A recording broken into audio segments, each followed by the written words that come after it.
In the opening moments of Shakespeare's A Midsummer Night's Dream, the setting is firmly rooted in the strict, law-bound world of Athens. The stakes are immediately life or death. A young woman named Hermia is dragged before the Duke by her father. She is given an ultimatum: marry the man her father has chosen, Demetrius, or face the ancient Athenian penalty of death or lifelong banishment to a convent. To escape this execution, Hermia and her lover Lysander flee into the nearby woods. Through a series of magical mishaps involving fairies and enchanted flower juice, the lovers' tangled relationships are eventually sorted out.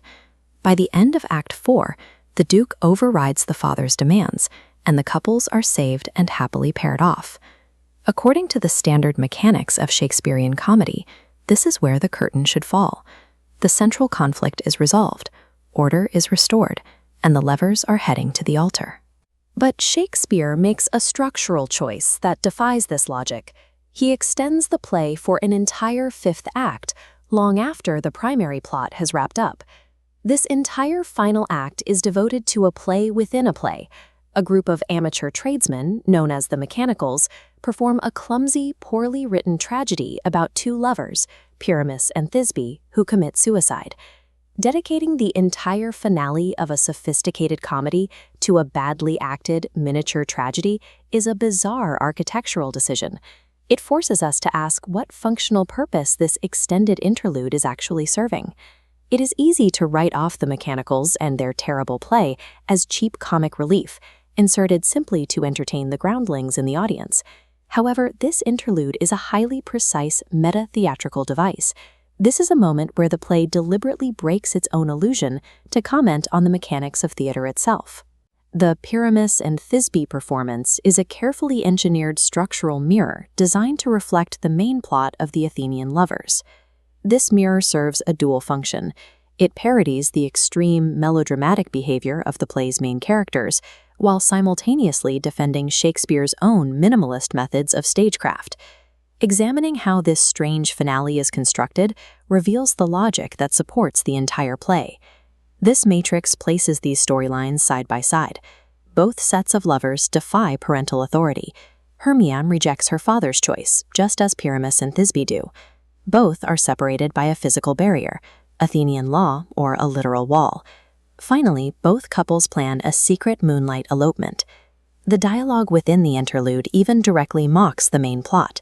The tragic lamentations of Pyramus mimic Lysander's earlier melodramatic complaint that the course of true love never did run smooth. While this performance occurs, the four Athenian lovers sit in the audience, watching the tradesmen stumble through the tragedy. They react to the play with constant mockery and laughter, loudly dismissing the tradesmen's clumsy performance as foolish. Literary scholars point out that this laughter is a trap. The humor of the scene is actually at the lovers' own expense. The profound irony of Act 5 is that the Athenians are entirely unaware they are laughing at a grotesque reflection of their own actions. They too plotted an elopement, ran into the woods, and threatened suicide over romantic misunderstandings just the night before. By utilizing this identical plot architecture, Shakespeare proves a distinct thematic point. The line dividing a profound tragic romance from a completely absurd farce is entirely a matter of execution. If the structural plots are identical, we have to ask why the main plot functions as a safe comedy, while the interlude physically ends in a double suicide. The answer lies in a core narrative mechanism known as distancing. In the main plot, Shakespeare creates distance by injecting supernatural elements, specifically the fairies and their magic, directly into the life or death stakes of the Athenian teenagers. The fairy Puck acts as a bumbling agent of chaos. When he accidentally applies the love potion to the wrong Athenian, he creates a complex, aggressive love triangle. But crucially, his magical mistakes are completely reversible. Because the audience subconsciously knows this magical safety net exists and the errors can be fixed, we are distanced from the character's genuine emotional pain. We focus on the situational absurdity rather than the threat of execution. The interlude takes the exact opposite approach to handling its tragic stakes. There are no fairies in the story of Pyramus and Thisbe. When Pyramus finds Thisbe's blood-stained mantle and assumes she is dead, there is no magical intervention to stop him from driving a sword into his chest. Yet we still laugh.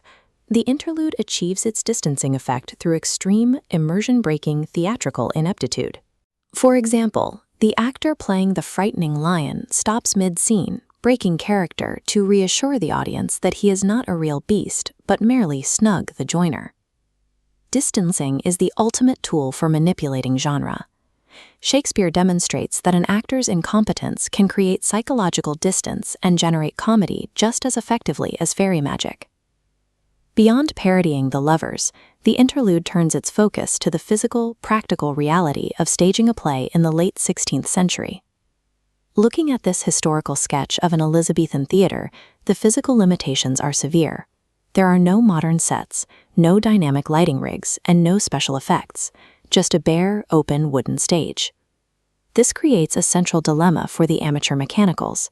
They have to figure out how to represent impossible physical things, like a massive stone wall and literal moonlight, within this empty space. The mechanicals choose absolute literalism. To show a wall, they cover a man in lime and plaster and have him stand on stage. To show moonlight, they give a man a lantern and a bush of thorns.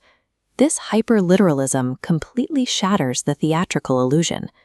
Duke Theseus points out the exact absurdity of this approach directly from the audience, mocking the logic of putting the man inside the lantern to represent the man in the moon. We can contrast the mechanicals' failure with Shakespeare's own method for establishing reality in the preceding 4 acts. This visual comparison shows the stark difference. On the left, the mechanicals rely on literal, explanatory dialogue to force a physical set piece. On the right, Shakespeare relies on incredibly minimalist stage directions.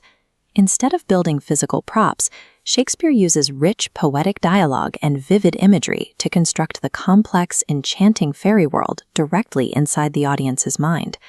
The underlying critique embedded in the text becomes clear. Attempting to force hyper-realism onto a bare theatrical stage, ironically, destroys the illusion entirely. The mechanicals fail because they mistrust their audience's ability to participate. True theatrical power requires leaving room for the audience's poetic imagination to do the heavy lifting. Returning to our initial structural anomaly, the purpose of that isolated 5th act is no longer a mystery. The Pyramus and Thisbe interlude acts as the final structural binding for the entire play. It functions as a precision dual parody. It simultaneously mocks the hyper-emotional melodrama of the teenage lovers and critiques the terrible, literalist theatrical practices of the era. By ending the play with this clumsy performance, Shakespeare actively dares the audience to notice their own suspension of disbelief. The foolishness of extreme romantic lovers who lose their minds in the woods over a misunderstanding is identical to the foolishness of theatergoers who demand literal realism on a wooden stage. The final thematic verdict of the text is that imagination must always triumph over realism. Ultimately, the play's true lasting power rests entirely on the audience's willing participation in this shared theatrical dream.